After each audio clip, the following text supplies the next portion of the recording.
Hello everyone, it's Adam here. Someone asked if I could provide a voiceover video of some of the apps I use when I'm on road trips. And so I recorded some video of me using those apps, and I'm just going to narrate them for you all. So first off, Apple Maps. I know that sounds ridiculous, but I'm an iPhone user. I don't use Android. I've never used Android. I wanted to show you in Apple Maps that you can go to click on your face and then go to offline maps and then click download new map. And then you can type in a city. It'll show you how many megabytes it'll take on your phone. You can move around, adjust as you move around. And then you can grab a pretty large area. As you can see, pretty much Quebec and Montreal, Quebec City and Montreal, I can grab for 1.62 gigs. So you can piecemeal your way around if you want to do like Newfoundland or Nova Scotia, up to Happy Valley, Goose Bay. You can see how the megabytes change. So when I'm going to a place with no cell phone service, I always will grab, spend a couple of gigs pre-downloading stuff in Apple Maps, and it does a pretty good job. It enables me to scroll around at least with my finger, and it's instant because it's all stored offline. Just don't forget to delete it when you get home. Next up, a very quick shout out. So I've been using this RLink system for a while. It's an annual fee. It's like $200 a year. But RLink will tell me where my motorcycle is. I have two motorcycles on this system. It also tells me the battery voltage, and it gives me text or push notifications if the motorcycle is moved, jostled, moved, etc. And then it will obviously track the location of the motorcycle as it moves around if it's stolen. I also use this to log GPX files. So what you can do is you can go to home, then you can export rides, and I'll show it here in a second. Basically, you can pick a time frame, and then you can export the GPX file. That's my road trip I took. Now, it does work in other countries, but it works on GPS only because it doesn't have international modem. So it's a 4G modem built into it. And so what happens is after like 5 days in Canada, 5 to 7 days in Canada, it will stop tracking because it runs out of onboard internal memory. So something to think about. So you'll notice when I show up here at the very top of the Yukon, it didn't track my ride on the Dempster, even though you all know I did the Dempster. That's because it lost cell phone service in the Yukon, didn't go past Dawson City. You'll notice that when I got back to Alaska, it started tracking again. And it uploaded the stuff. It'll cache like 6, 7 days. So it doesn't do great internationally, but it will track your entire US rides. And you can export those GPXs, put them into Basecamp, and you can upload them to like Rever to share with friends, which I've done. So great way to passively log where you go on your motorcycle after a road trip. It does cost money though. Next one, Carrot Weather. So I've been using this for years. Carrot's great. It does not sell you location data. It does not show you ads. It's just a fantastic weather app. I love it. Just kind of quick shout out to Carrot Weather. It does cost money, like $25 a year.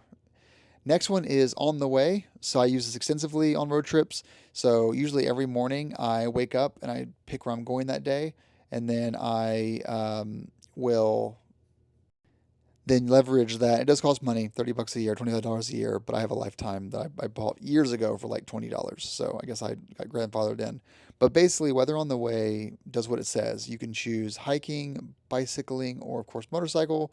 And then you can, you have a family lifetime. I guess I've just got a good deal on it. Anyway, it shows you precip on your way, wind speed, and temperature. So if I was riding from Badlands National Park to, where am I going? Mount Rushmore. It'll show you those two things. And the cool thing about this is not only is that 0% chance of rain, and there's the temperature if you leave right now, you can also do a timeline view and change your departure time. And so you can say, I'm actually going to be leaving in 2 hours. And it shows you if you leave tomorrow at 10 a.m., your chance of rain goes up. If you leave tomorrow at 6 p.m., it goes up even higher. And so it can help you choose when you're going to leave your current location and go on to the next one. And it's just super helpful for long motorcycle trips. You can go 7 days out. So Weather on the Way is awesome. Highly recommend it. I've been using it for years now. In fact, I was one of the first beta testers because a guy in Poland reached out to me after seeing one of my videos talking about how I wish this existed. And so he built an app. And I don't think it was my idea, but he reached out to me and got me a beta code very early on. And I've been using it for like 7, 8 years now, and it just gets better and better and better. He just recently added bicycling directions because bicyclists need to know what the weather is going to be as well. So it looks at average speed of if you're on a bicycle versus on a motorcycle. And sorry, I'm showing you guys apps that cost money, but the good stuff does cost money, unfortunately. So the next one is GPX Viewer, which is free. It's been unchanged for years. I feel like eventually it's just going to break with an iOS update. All it does is open GPX files that you have in iCloud. So you move those files over to iCloud or email them to yourself. You can organize them into folders. This is not a file folder inside of GPX Viewer. This is a file in iCloud. Not sure how it works on Android. Can't help you there. But all it does is open GPX files, and it shows them to you on a map. You can choose Apple Maps, Google Maps, Topo, etc. What I do is I click the little magnifying compass glass, and what that does is that actually will center me on the current location. It also centers you on your compass as well, so you can really, if you're like in the middle of nowhere, even if you don't have cell phone service, it still puts your motorcycle right on that spot, and so you can just trace it, just keep it on your handlebars. So I've been using GPX Viewer since like 2018, and it's awesome, especially if you are having issues with a GPX file on your Garmin. This is like a quick hack to still, okay, the Garmin file's not loading, I screwed up, I'm in the middle of nowhere, but I did put it on iCloud, and I always do that, and it works really well. So that's GPX Viewer.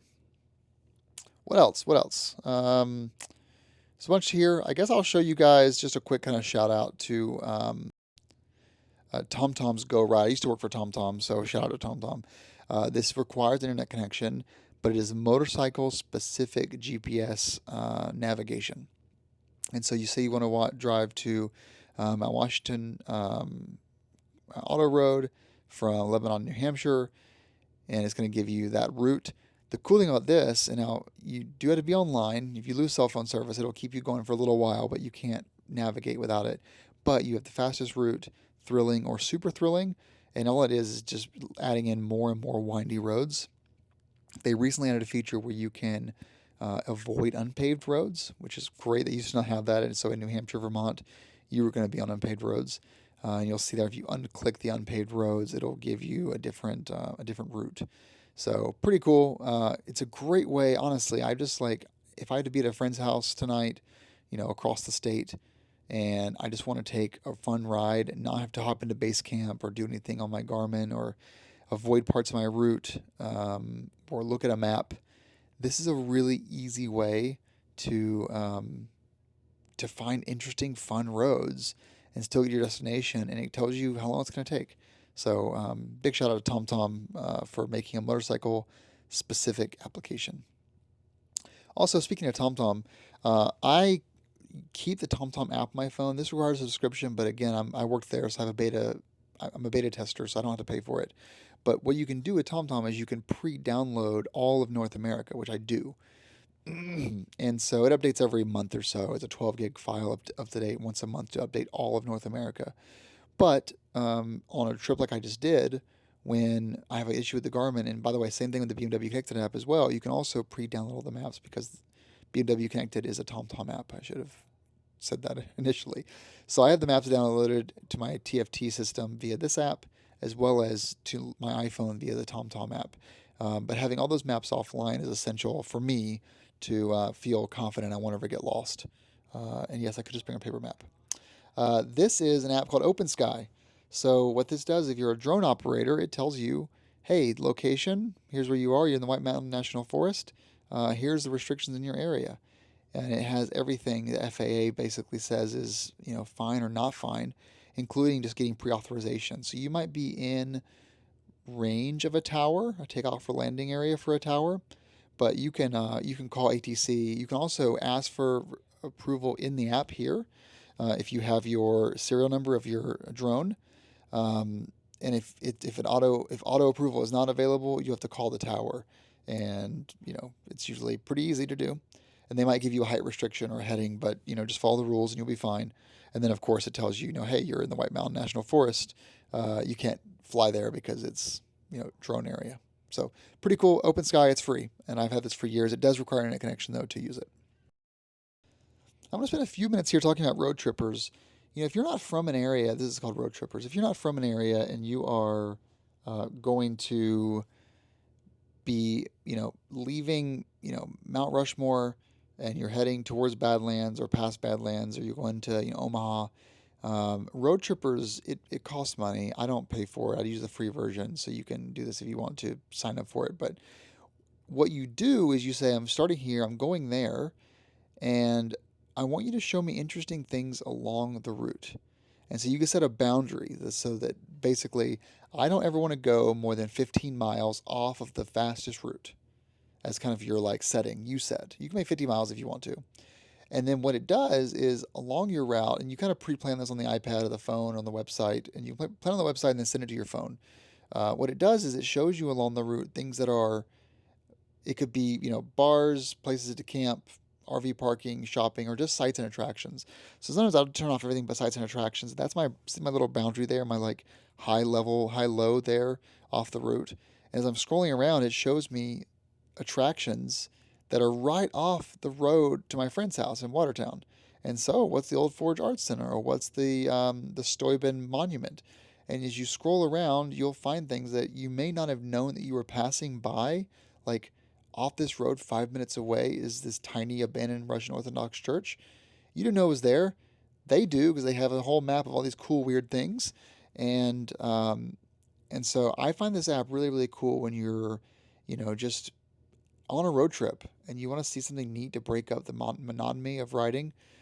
This is a really cool way to find fun stuff to see on the road trip. So I've been using this for a long time. I love it. Gaia GPS needs no introduction, but you can also open GPX is here. You can also download maps offline. The biggest thing I use Gaia for is for finding really obscure dirt roads and hiking trails, things that may not be on all trails or may not be on, Rever as a road.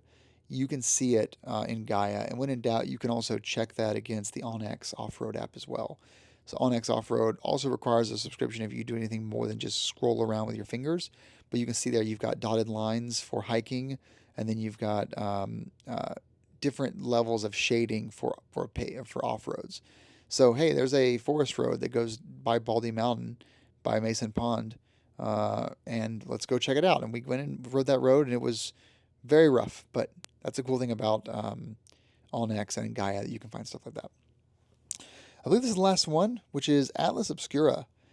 I love this website, and they have a mobile app where you can just scroll around. You can say, current location, and then it shows you the yellow dots. And it's kind of like Roadtrippers, where it's like interesting sideshow attractions. You will find some really weird things sometimes, though, like really weird things. And you're like, I'm like 20 miles away from like this house that's surrounded by teacups, or I'm 5 minutes away from like the place that Hank Williams died. Like just weird stuff. Ghost towns, abandoned graveyards. So I love Atlas Obscura. Again, if you're not from an area, actually, you know what? Take that back. In your own city, open this app and just look for fun, interesting, weird things, and then plan a day trip around going to 3 or 4 of them with your spouse or your riding buddies. It's a lot of fun. So Atlas Obscura is this cool way. If you're not feeling like going for a ride, or you're like, I don't ride the same road again. I rode that road, dozens of times. Find one of these things, type that address into that TomTom motorcycle app, and which is free, and then go on a fun day trip. So, yeah, that's it. Just want to show you guys a few of my favorite apps, and there's a bunch here to go through, but those are the big ones. Hope this is helpful, and ride safe. Thanks for watching.